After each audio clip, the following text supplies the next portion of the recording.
অবশেষে বৈদ্যনাথের সংসারে ষষ্ঠীর কৃপায় শত্রুর মুখে ছাই। জন্ম নিল 2 পুত্র ও 1 কন্যা, যথাক্রমে একে একে নিয়ম মেনে।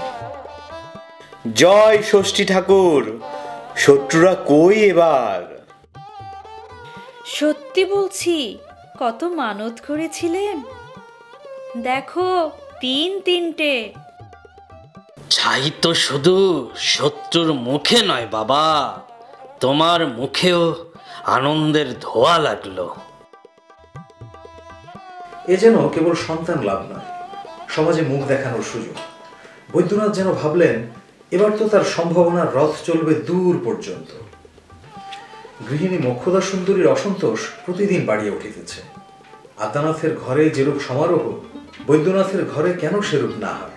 ও বাড়ির বৃন্দাবাসিনীর যেমন গহনাপত্র, বেনারসি শাড়ি, কথাবার্তার ভঙ্গি এবং চালচলনের গৌরব, মোক্ষদার যে ঠিক তেমনটা হইয়া ওঠে না, ইহা অপেক্ষা যুক্তিবিরুদ্ধ ব্যাপার আর কি হইতে পারে? অথচ একই তো পরিবার, ভাইয়ের বিষয়ে বঞ্চনা করিয়া লইয়াই তো উহাদের এত উন্নতি। যত শোনে ততই মোক্ষদার হৃদয়ে নিজের শ্বশুরের প্রতি এবং শ্বশুরের একমাত্র পুত্রের প্রতি অশ্রদ্ধা এবং অবজ্ঞা আর ধরে না।